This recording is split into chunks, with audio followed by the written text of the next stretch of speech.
Hello student, कल हमने पढ़ा था कि आहार क्या होता है, भोजन की आवश्यकता क्यों पड़ती है, संतुलित आहार क्या है और संतुलित आहार से हमें कौन कौन से पोषक तत्व प्राप्त होते हैं। आज हम पढ़ेंगे संतुलित आहार क्या है और संतुलित आहार को प्रभावित करने वाले कारक कौन कौन से हैं।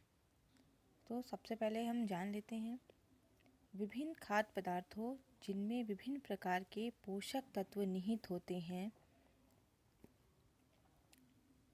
के मिश्रण से बना वह आहार जो शरीर को सभी पौष्टिक तत्व सही अनुपात में प्रदान करे उसे हम संतुलित आहार कहते हैं। कल मैंने आपको बताया था कि पोषक तत्व क्या हैं। तो पोषक तत्व भोजन में उपस्थित वे अदृश्य घटक हैं। अदृश्य का मतलब दिखाई ना देने वाले, ठीक। तो वे अदृश्य घटक हैं जो हमारे शरीर को ऊर्जा प्रदान करते हैं। अब हम बात करते हैं प्रभावित करने वाले कारक की कि कौन कौन से कारक हमारे स्वास्थ्य को या संतुलित आहार लेने की आवश्यकता को प्रभावित करते हैं। इसमें हमारा पहला है आयु। बच्चों को उनके शरीर के भार की तुलना में प्रौढ़ व्यक्तियों से अधिक तत्वों की आवश्यकता होती है। इसका मतलब यहाँ पे ये है कि जो बच्चों की एज होती है वो वृद्धि और विकास की एज होती है, ठीक है। अगर इस समय उनको ज़्यादा प्रोटीन और ज़्यादा न्यूट्रिएंट्स की आवश्यकता होती है, किसके कंपैरिजन में, एक वृद्ध व्यक्ति की कंपैरिजन में, ठीक है। क्यों? क्योंकि हमारी कोशिकाओं का निर्माण इस समय होता है, हमारी हाइट बढ़ती है, वेट बढ़ता है, इसलिए हमें ज़्यादा न्यूट्रिएंट्स की आवश्यकता होती है। और वृद्ध को कम क्यों होती है? क्योंकि उन्होंने अपनी एक एज पूरी कर ली है और इस समय उनको हल्का और सुपाच्य भोजन की ज़रूरत होती है। संतुलित भोजन उनको भी चाहिए, लेकिन बालक के कंपैरिजन में या वयस्क व्यक्ति के कंपैरिजन में कम मात्रा में चाहिए। दूसरा पॉइंट हमारा है लिंग, ठीक। लिंग का मतलब हमारा यहाँ जेंडर से होता है। स्त्रियों और पुरुषों के आहार में अंतर होता है। इसका कारण पुरुषों का आकार, भार, क्रियाशीलता का अधिक होना है।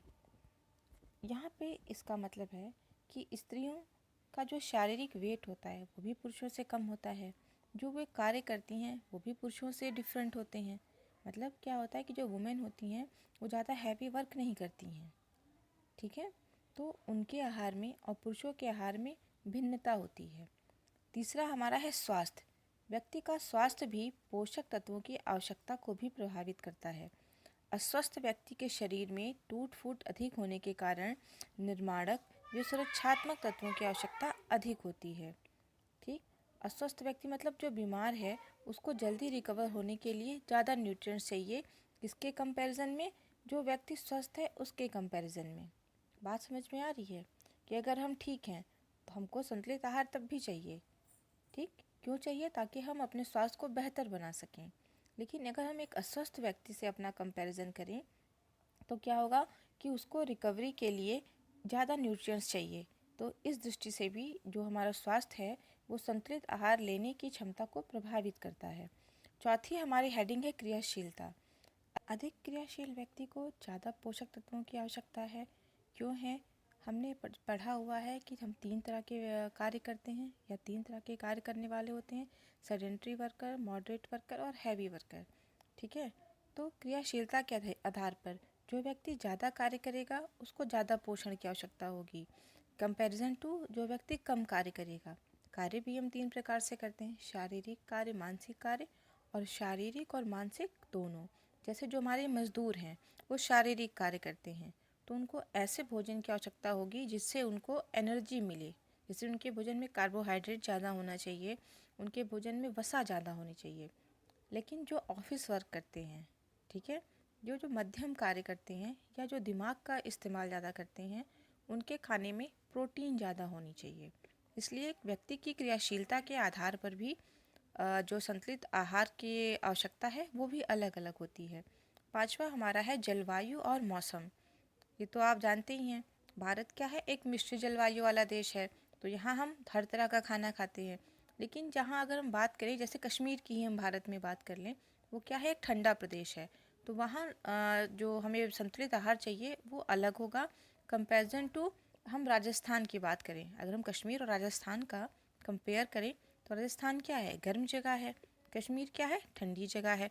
हिमाचल प्रदेश ठंडी जगह है। तो यहाँ पे हमको ऐसे भोजन चाहिए जो हमें गर्म रखें, ठंडे प्रदेशों में गर्म रखें और गर्म प्रदेशों में ठंडा रखें। तो जलवायु और मौसम भी एक कारक है जो संतुलित आहार को प्रभावित करता है। छठा हमारा है विशेष शारीरिक अवस्था। कुछ विशेष शारीरिक अवस्थाएं जैसे गर्भावस्था, दुग्धपान अवस्था, पोस्ट सर्जरी यानी ऑपरेशन के बाद का जो भोजन होता है, जल जाने के बाद आदि भी आहार की मात्रा वे पोषक तत्वों की आवश्यकता को प्रभावित करते हैं। कि इन सारी अवस्थाओं में जो हमको खाना चाहिए होता है उसमें हमारे न्यूट्रिएंट्स की जो आवश्यकता है वो घट और बढ़ सकती है। ठीक, ये नहीं कि जब हम स्वस्थ हैं जो खाना हम खा रहे हैं वही हम बाद में भी खाएं। ऑपरेशन के बाद बहुत सी ऐसी चीज़ें होती हैं जो हम नहीं खाते, जैसे मिर्च मसाले मना होते हैं, तरल पदार्थ खाना होता है। ठीक है, तो विशेष शारीरिक अवस्था भी किसको प्रभावित करती है? संतुलित आहार की आवश्यकता को प्रभावित करती है। अब हमारा 7th हेडिंग है व्यवसाय। आहार की आवश्यकता व्यक्ति के कार्य करने की प्रकृति पर निर्भर करती है। अभी जैसे मैंने एग्जाम्पल आपको दिया, ठीक, मजदूर का एग्जाम्पल दिया और एक ऑफिस में काम करने वाले का एग्जाम्पल दिया कि जो मजदूर है उसको फैट और कार्बोहाइड्रेट युक्त खाने की ज़रूरत ज़्यादा होगी, और जो डेस्क वर्क करते हैं, जो ऑफिस में काम करते हैं, जो पढ़ाते हैं, जैसे आप लोग हैं, ठीक, स्टूडेंट, उनको ऐसे खाने की ज़रूरत होगी जिसमें ऊर्जा के साथ साथ प्रोटीन की भी पर्याप्त मात्रा हो।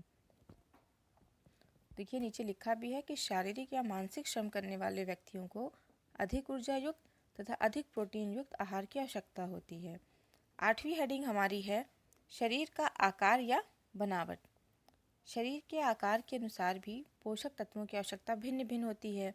लंबे तथा अधिक भार वाले व्यक्ति को अधिक मात्रा में ऊर्जा चाहिए और पोषक तत्व चाहिए, और जो छोटे कद के हैं या जिनका वेट कम है उनको कम मात्रा में ऊर्जा और पोषक तत्वों की आवश्यकता है। इसको हम यूँ समझ सकते हैं कि जिस तरह हमारी शारीरिक संरचना होगी उसी तरह हमें पोषक तत्वों की आवश्यकता होगी। चलिए अब आगे बढ़ते हैं अपने नेक्स्ट